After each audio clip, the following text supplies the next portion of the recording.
Bonjour à tous et à toutes, j'espère que vous allez bien.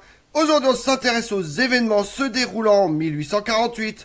Une vague révolutionnaire ébranle l'ordre conservateur qui a présidé aux destinées de l'Europe depuis la chute de Napoléon et le congrès de Vienne de 1815. Des insurrections chassent les souverains ou les contraignent à octroyer une constitution, instaure de nouveaux régimes fondés sur la souveraineté nationale et les libertés fondamentales. C'est ce qu'on appelle le printemps des peuples. Vous voulez en savoir plus sur les révolutions de l'Europe? Venez avec moi. En 1848 eut lieu une nouvelle explosion révolutionnaire. Pendant un temps, toute l'organisation instaurée en 1815 semble menacée d'effondrement. Les années précédentes avaient été marquées par des difficultés économiques, des pénuries alimentaires et une grande détresse des populations. Il y avait eu de grandes familles en Irlande en 1846, puis l'année suivante en Europe centrale et en France, où une crise commerciale avait accru la misère dans les villes. Le chômage très répandu alimentait la violence urbaine en donnant un nouveau visage au mouvement extrémiste. Un soulèvement en appelait à un autre. Les rébellions étaient contagieuses et l'affaiblissement, la capacité des dispositifs de sécurité internationale à gérer d'autres explosions de colère augmentait. Le déclenchement symbolique de la crise fut l'émeute parisienne et l'abdication de Louis-Philippe en 1848, quand il découvrit que la bourgeoisie ne voulait plus le soutenir dans son refus d'étendre le droit de vote.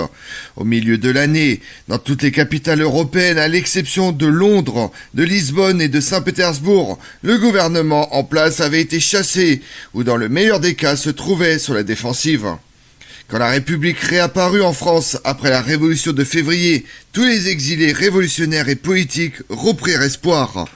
Les rêves échafaudés pendant 30 ans de conspiration semblent désormais réalisables.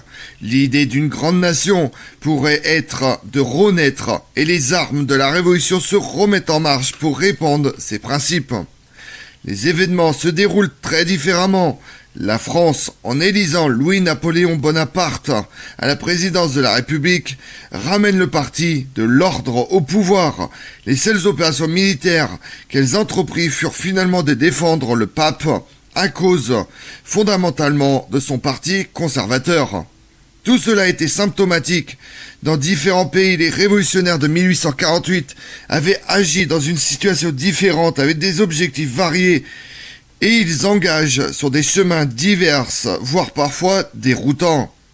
Dans une bonne partie de l'Italie et de l'Europe centrale, ils se rebellaient contre des gouvernements d'oppression parce que non-libéraux. Dans ces pays, la grande revendication symbolique se portait sur une constitution garantissant les libertés essentielles. Quand une telle révolution éclate à Vienne, le chancelier Metternich, architecte de l'ordre conservateur de 1815, part en exil. La réussite du soulèvement viennois implique la paralysie et par conséquent la dislocation de toute l'Europe centrale. Les Allemands pouvaient eux aussi se révolter sans craindre l'intervention des Autrichiens pour soutenir le régime des petits États. Il en allait de même dans des domaines autrichiens non germanophones. Les Italiens, sous la direction du roi de Sardaigne, ambitieux mais conservateurs, s'attaquent aux armées autrichiennes en Lombardie et en Vénétie. Les Hongrois se soulèvent à Budapest, les Tchèques à Prague. La situation politique européenne était devenue très complexe. Beaucoup de révolutionnaires réclament l'indépendance nationale plutôt qu'une constitution, même si cette deuxième solution semblait un moyen d'accéder à l'autonomie politique, puisqu'elle contredisait l'autocratie dynastique. Si les libéraux parvenaient un jour à installer des gouvernements constitutionnels dans toutes les capitales d'Europe centrale et d'Italie, cela impliquerait l'apparition de nations sans structure étatique propre, du moins pendant longtemps. Si les Slaves réussissaient leur libération nationale, des États jusqu'alors considérés comme allemands perdraient de vastes territoires, notamment la Pologne et la Bohême. Ces implications n'apparurent que très lentement. Les libéraux allemands furent confrontés à ce problème en 1848, choisissent rapidement la voie du nationalisme.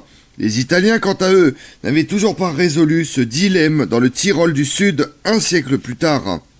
Les révolutions allemandes de 1848 se soldent par des échecs principalement parce que les libéraux avaient décidé que le nationalisme requérait la conservation des territoires allemands de l'Est Ils avaient par conséquent besoin d'une Prusse puissante et devaient accepter ses exigences quant à l'avenir de l'Allemagne.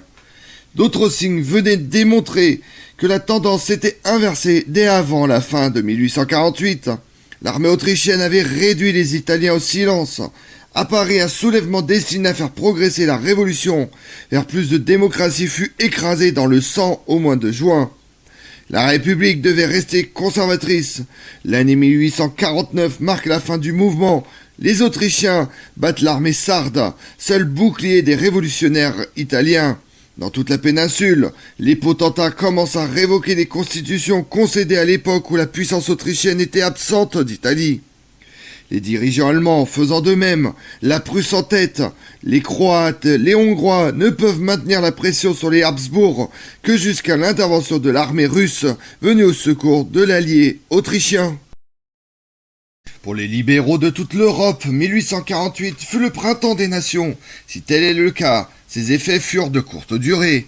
À la fin de l'année suivante, la structure de l'Europe était redevenue plus ou moins celle qu'elle était en 1847, malgré de profonds changements dans certains pays. La cause du nationalisme s'était bel et bien montrée populaire en 1848, pourtant il était apparu qu'elle n'était ni nécessairement éclairée ni suffisamment solide pour soutenir l'avènement de gouvernements révolutionnaires. Son échec prouve qu'il n'est pas judicieux d'accuser les hommes d'État de 1815 d'avoir omis d'accorder au sentiment national l'importance qui lui était due. Si aucune nouvelle nation n'émerge en 1848, c'est tout simplement parce qu'aucune n'était en mesure de le faire.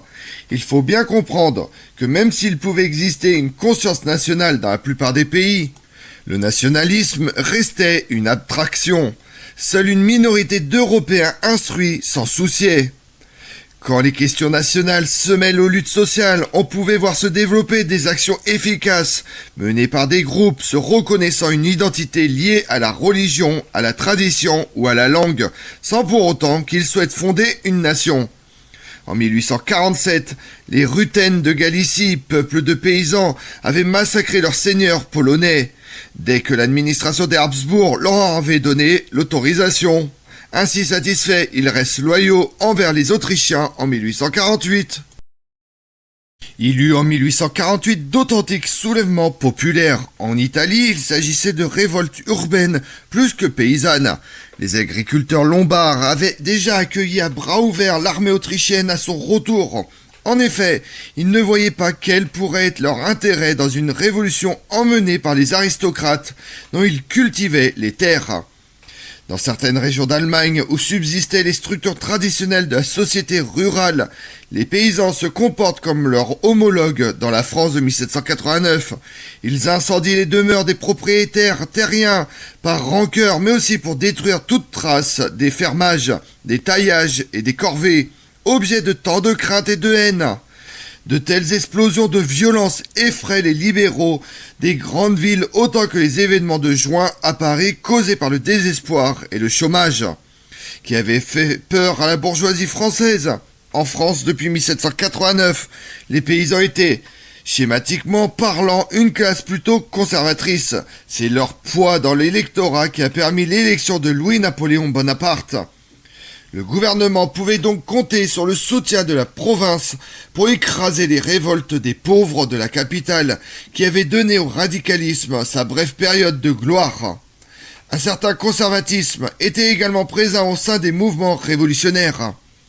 L'agitation des ouvriers allemands inquiète les milieux aisés. En effet, les leaders bourgeois parlaient de socialisme tout en cherchant à revenir en arrière. Ils souhaitaient un retour à la sécurité du système corporatif et des ateliers artisanaux, craignant la machinerie des usines, les bateaux à vapeur sur le Rhin qui mettaient les mariniers au chômage ou encore l'absence de restrictions à l'entrée dans un métier. En fait, ils redoutaient les symptômes de la naissance d'une société de marché. Dans la plupart des cas, les révolutions populaires de 1848 démontrent péremptoirement le peu d'attrait du libéralisme auprès des masses. En définitive, les répercussions sociales comme le contenu politique de 1848 sont d'une grande complexité et déjouent toute tentative de généralisation. Les conséquences des révolutions se font sans doute sentir avec le plus de force dans les campagnes d'Europe centrale et orientale. Les principes libéraux, la peur des désordres populaires s'allient pour imposer le changement aux propriétaires terriens. Dans les pays où survivent les corvées et l'attachement des paysans à la terre, ces pratiques furent abolies grâce au soulèvement de 1848, sauf en Russie. Cette année vit s'achever en Europe centrale et dans une grande partie des régions orientales, la révolution sociale et rurale entamée en France quelques 60 ans plus tôt. Tout était en place pour une reconstruction de la vie agricole, en Allemagne et dans la vallée du Danube, autour de concepts individualisme et de l'économie de marché.